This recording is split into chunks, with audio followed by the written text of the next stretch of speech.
My name is Erin Catherine Brock, and I am giving an informative speech on Theodore Roosevelt.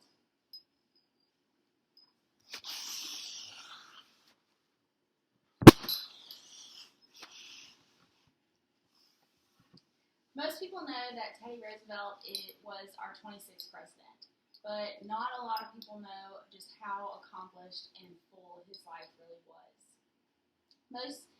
He was most commonly called Teddy, which he actually hated that name. But today I'm going to tell you about some of the many accomplishments he made throughout his life as a politician, as a conservationist, and as a war hero.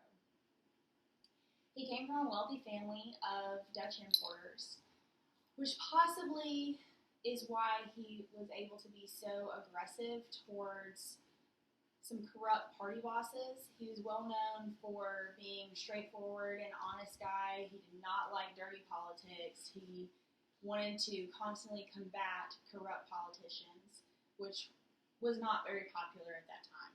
But the American people loved him for it. He pushed Congress really hard for progressive reforms and had a very strong foreign policy. He pushed Congress to start regulating the railroad because it impacted the economy so much, and that ended up creating the first government-regulated agency.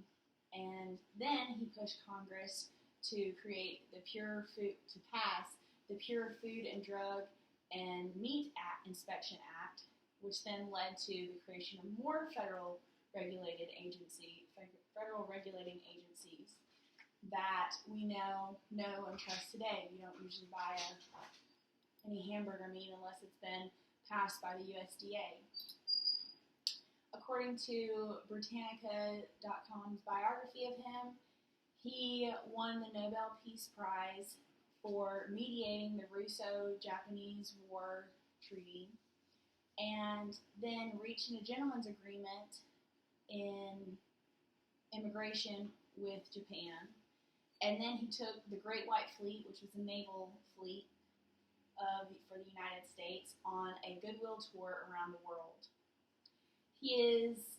Most of his foreign policy was inspired by his favorite proverb, which was "Speak softly and carry a big stick," and he most certainly did that.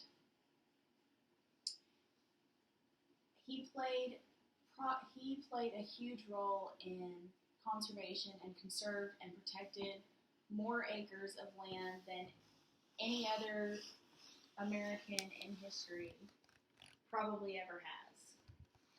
As a child, he had asthma, not very well treated back then like it is today, and so his father would take him on a carriage ride, and they would go on these long carriage rides to get fresh air.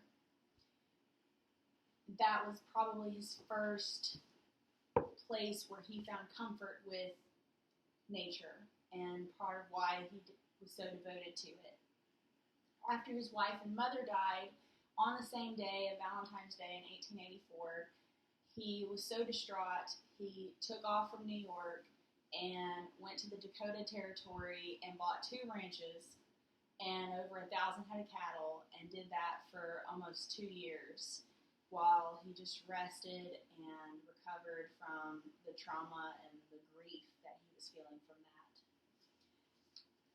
So that's probably where his devotion to conservation and to the land stemmed from. As president, he created the Forest Service, which regulated our national parks and managed them.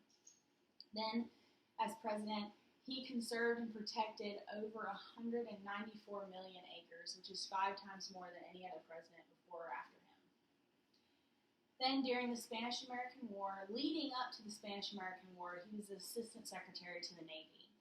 And as we started to prepare for the Spanish-American War, once the USS Battleship Maine was bombed, he prepared the naval fleet, told them to get ready for war.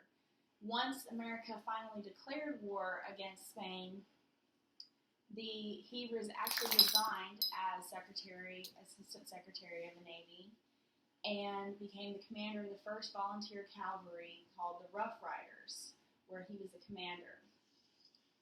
As commander of the Rough Riders, he became a hero because at the Battle of Kettle Hill, he led the charge up Kettle Hill, or at the Battle of Santiago, he led the charge up Kettle Hill, and that battle is what concluded this 3-month Spanish-American War and what declared victory for the United States. So he and his unit came home heroes.